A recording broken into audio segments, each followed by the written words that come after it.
Hi everyone, मैं काव्या चौधरी आप सबका वेलकम करती हूँ मेरी इस ईएमआरएस की जर्नी में। अब बेसिकली 2 ही दिन बचे हैं। इनफैक्ट 2 ही दिन नहीं बचे हैं, आज का दिन और कल का दिन। परसों हमारा एग्ज़ाम है मॉर्निंग शिफ्ट में और हमारे एडमिट कार्ड भी ऑफिशियली अनाउंस हो चुके हैं। जिसने भी अभी तक डाउनलोड नहीं किया वो लोग जाके डाउनलोड कर लो एडमिट कार्ड को। और यहाँ पर मैं बेसिकली आज जो एडमिट कार्ड पे इंस्ट्रक्शंस वगैरह है वो आपके साथ में शेयर करने वाली हूँ कि अगर किसी ने अच्छे से नहीं पढ़ा है तो मैं उसे बता देती हूँ। थोड़ा बहुत जो भी मैंडेटरी चीज़ें हैं आप लोगों के लिए वो सारी चीज़ें आप लोग ध्यान में रख के चलो। बेसिकली सबसे पहले तो आपका यहाँ पे जो भी कोर्स का नेम है वो होगा और उसके बाद में यहाँ पे आपकी डेट होगी, कौन सी डेट को आपका एग्ज़ाम है, वो शिफ्ट कौन सी रहेगी आपकी वो मेंशन होगा, टाइम होगा उसका मेंशन 9 से 12। ये ऐसा मत सोचना कि आपको 9 बजे वहाँ पे पहुँचना है। इस 9 बजे से तो आपको बहुत पहले ही पहुँच जाना है वहाँ पे टाइमली। और 9 से 12 जो 3 घंटे का हमारा एग्ज़ाम होने वाला है, ये हमारे वहाँ पे सेंटर का कोड रहने वाला है। जब भी हमें वो लाइक ओएमआर शीट देते हैं तो वहाँ पे लिखा होता है ना सेंटर कोड, तो वहाँ पे ये फिल करना होता है। उसके बाद में यहाँ पर जो भी आपका सेंटर मिला है आपको एग्ज़ाम के लिए, उस स्कूल या कॉलेज का नाम होगा। इस एड्रेस पे आपको अकॉर्डिंगली टाइम पहुँच जाना है सही से। फिर बात करते हैं हम लोग यहाँ पे जो इंस्ट्रक्शंस दे रखे हैं कि भाई क्या क्या चीज़ें आप लोगों को मैंडेटरी है चीज़ें करनी अपने एग्ज़ाम को तसल्ली से आराम से पूरा करने के लिए। तो यहाँ पे सबसे पहली चीज़ एज अ नोट दे रखी है कि आपके पास में जो भी एडमिट कार्ड है आपका वो प्रॉपरली विजिबल होना चाहिए। उसमें आपकी फ़ोटो वगैरह, आपके नेम की डिटेल वगैरह, जितनी भी आपकी पर्सनल इन्फॉर्मेशन है वो प्रॉपरली विजिबल होनी चाहिए। कोई उसमें चेंज वगैरह नहीं होना चाहिए। आप पहले से ही सारी चीज़ें देख के चलना, या मे बी उस टाइम आपको एग्ज़ाम देने दे नहीं दे, तो आप अपने एडमिट कार्ड को अच्छे से चेक करके जाना उसमें सारी डिटेल वगैरह अच्छे से फिल है या नहीं है। फिर इन्होंने कहा है कि लास्ट आपको 2 घंटे अप्रॉक्स पहले पहुंच जाना है आपका जो भी एग्ज़ाम का टाइम है। जैसे हमारे 9 बजे से है तो इन्होंने हमें कहा है कि हमें 7 बजे ही वहाँ पहुँच जाना है। बट कोई अगर पास से है तो वो लोग 8 बजे तक पहुँच जाओ अपने सेंटर पर टाइमली, ताकि आप लोग अंदर बैठ के आराम से जो भी आपकी चेकिंग वगैरह बायोमेट्रिक वगैरह होगी वो आराम से करके आप अंदर तसल्ली से बैठ जाओ। और 9 बजे के बाद में आपकी वहाँ पे एंट्री नहीं होगी मॉर्निंग शिफ्ट वालों के लिए, और 2:30 बजे के बाद में आपकी एंट्री नहीं होगी आफ्टरनून वालों के लिए। जो भी कह रहे थे कि जेल पेन अलाउ है या नहीं है, तो जेल पेन कोई भी अलाउ नहीं है। आप सिर्फ और सिर्फ ब्लैक और ब्लू पेन ही लेके जा सकते हो। मैं सोची थी रेड पेन का, वो भी मैं नहीं लेके जा सकती। और आप जो भी अपनी एडमिट कार्ड के साथ में वैलिड आईडी प्रूफ लेके जा रहे हो वो वैलिड होनी चाहिए उसके अंदर, और आपके एडमिट कार्ड के अंदर जो डिटेल्स है वो सारी मैच होनी चाहिए। 5th पॉइंट है, कोई भी एग्ज़ाम हॉल को छोड़ के नहीं जा सकता जब तक हमारा एग्ज़ाम पूरा नहीं हो जाता है। फिर उसके बाद में कुछ इंस्ट्रक्शंस। ओके, यहाँ से हमारे एग्ज़ाम को लेकर बहुत अच्छे इंस्ट्रक्शंस है, यही मुझे आपको स्पेसिफिकली बताने थे, इसीलिए ये वीडियो बना रही हूँ।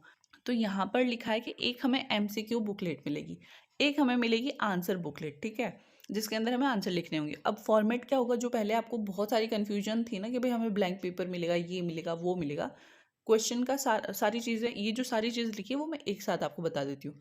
आप वहाँ जाओगे, आपको एक तो एमसीक्यू बुकलेट मिलेगी, साथ में एक क्वेश्चन पेपर मिलेगा, और वो जो क्वेश्चन पेपर होगा ना उसमें आपको हर क्वेश्चन के नीचे ऑटोमेटिकली स्पेस दी होगी। उन्होंने जितनी स्पेस दी है मेंशन करी है उसी के अंदर आपको अपना आंसर लिखना है। और सेकंड चीज़ कि आपकी जो एमसीक्यू है उसके अंदर आपकी 1/3 की नेगेटिव मार्किंग होगी, और जो आपका डिस्क्रिप्टिव क्वेश्चन पेपर होगा उसके अंदर आपकी 1/3 की नेगेटिव मार्किंग नहीं होगी, ठीक है। उसके बाद में और उसके बाद में क्या चीज़ लिखी है यहाँ पे, ठीक है, ये मैंने आपको पॉइंट बता दिया। 1 मार्क शेल भी, हाँ, 1 नंबर मिलेगा अगर आपने सही लिखा, और गलत लिखा तो 1/3 आपका नेगेटिव हो जाएगा।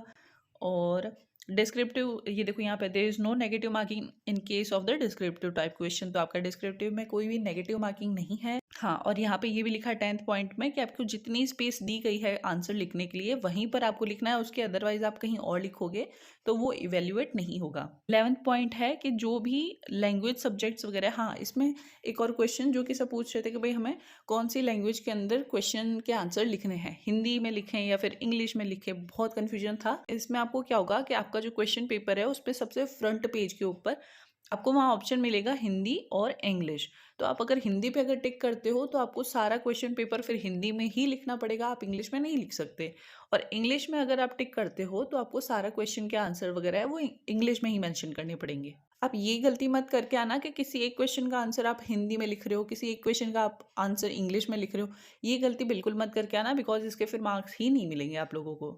हाँ, 11th पॉइंट ऐसा है कि टीजीटी, पीजीटी के जो लैंग्वेज सब्जेक्ट्स वगैरह है ना, जैसे कोई उर्दू हो गया, कोई फ़ारसी हो गया, बहुत सारी लैंग्वेजेज़ हमने देखी थी। जो भी टीजीटी, पीजीटी के लैंग्वेजेज़ के टीचर्स हैं, वो अपना क्वेश्चन के आंसर जो है, वो उस पर्टिकुलर लैंग्वेज के अंदर लिख सकते हैं। जैसे मान लो कोई उर्दू का टीचर बनने जा रहा है, टीजीटी, पीजीटी के लिए अप्लाई करा है, तो वो अपने क्वेश्चन के आंसर उर्दू में ही लिख सकता है, उसमें कोई दिक्कत नहीं है। बट मेक श्योर कि जिस भी लैंग्वेज में आप लोग लिख रहे हो, उस लैंग्वेज को आपको टिक करना है फ्रंट पेज पे, जो बहुत सारी लैंग्वेजेस दी होगी, वहाँ पे आपको टिक मार्क करना है कि मैं इस लैंग्वेज के अंदर अपने क्वेश्चंस का आंसर करने वाली हूँ। ओके, ये 13 पॉइंट जो है वो ये लिखा है कि अगर आपका जब भी एग्ज़ाम ख़त्म हो जाता है, तो आपकी जो ओएमआर शीट है और आपका जो बुकलेट है, आंसर बुकलेट, वो आपको इन्विजिलेटर को सौंप देना है। वो आप घर नहीं लेके आ सकते हो, ठीक है? इसका मतलब क्या हुआ कि हम घर आने के बाद में क्वेश्चंस में भी जितने हमें याद होंगे उन्हीं पर डिस्कशन कर पाएंगे। हमें क्वेश्चंस याद नहीं रहेंगे कि कौन से पर्टिकुलर क्वेश्चंस आए थे, बहुत सारे अगर क्वेश्चन आए तो एमसीक्यू का तो हमें क्वेश्चन पेपर मिल जाएगा, बट जो क्वेश्चन आंसर है, क्योंकि हमें जो पेपर मिला है उसी के अंदर क्वेश्चन है, वहीं स्पेस दिया है हमें आंसर लिखने की, तो हम वहीं आंसर लिख के वो दे आएंगे वहाँ पे। तो जो क्वेश्चंस कौन कौन से आए होंगे वो हमें याद रखने होंगे, ताकि हम फर्दर डिस्कशन उस पर कर सकें। 15 है विजिट द एग्जाम सेंटर पे, आप पहले पहुंच जाओ देखने के लिए। और 16 है अगर कोई भी कैंडिडेट डायबिटीज़ है किसी को भी, तो अपनी शुगर टैबलेट्स या फिर कैंडी, फ्रूट, सैंडविच, जो भी वो चीज़ें हैं, वो एक ट्रांसपेरेंट बैग में लेके आ सकता है, और वो वहाँ पे इन्विजिलेटर को दे देगा। जब तक उसे नीडेड नहीं होगी, जब रिक्वेस्ट करेगा तो वो उसे मिल जाएगी चीज़ें। और 17 पॉइंट है, आप EMRS की वेबसाइट चेक करते रहो। फिर यहाँ पे चीज़ें हैं जो इम्पोर्टेंट है हमारे लिए। हमें एडमिट कार्ड लेके जाना है, एक तो ब्लैक एंड वाइट होगा तो चलेगा, कोई दिक्कत नहीं है। एक आपको अपना आईडी प्रूफ लेके जाना है, बट मैं आपको इंसिस्ट करूंगी कि आप हमेशा 2 कैरी करके रखें। अगर आपके किसी एक आईडी प्रूफ के अंदर कोई भी स्पेलिंग मिस्टेक या फिर कुछ भी हो, तो आप एक्स्ट्रा साथ में ज़रूर रखें। फिर आपके ब्लू या ब्लैक बॉल पॉइंट पेन लेके जाना है, जेल नहीं लेके जाना है। ट्रांसपेरेंट वाटर बॉटल आप लेके जा सकते हो। और यहाँ पे कुछ लिस्ट ऑफ आइटम दे रखे हैं जो आपको वहाँ पे एग्जाम सेंटर पे लेके जाना बिल्कुल ही प्रोहिबिटेड है, तो वो चीज़ों का आप खुद ख्याल रखें। उसके बाद यहाँ पे आता है कुछ बेंचमार्क डिसेबिलिटी पर्सनस के लिए कुछ 2-3 पॉइंट है, जो जितने मुझे समझ आया मैं आपको वो बता देती हूँ।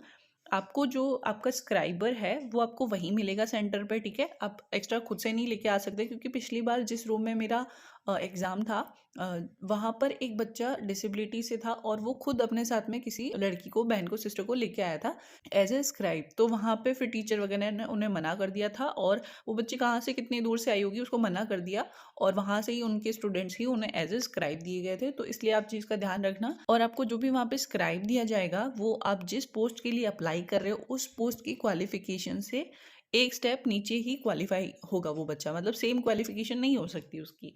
और वहाँ पर जो आपको वो स्क्राइब दिया जाएगा, उससे आप वहीं पे 20 मिनट्स का एक इंटरेक्शन कर सकते हो, ताकि आप उसे समझ पाओ कि वो हमारे क्वेश्चन आंसर को किस तरह से समझेगा। और आई गेस कोई टॉपिक छूटा तो नहीं है ना? ओके, कोई नहीं है। और फिर साथ में आपको बायोमेट्रिक अटेंडेंस वहाँ पे मैंडेटरी होने वाली है, वही चीज़ें, और कोई नहीं है।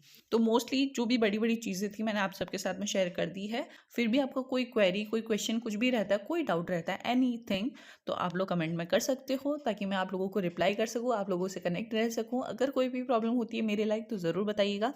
सो अभी के लिए इतना ही, और मिलते हैं नेक्स्ट वीडियो में। तब तक के लिए पढ़ते रहो, बस 2 दिन की और बात है, हिम्मत मत हारो। ओके।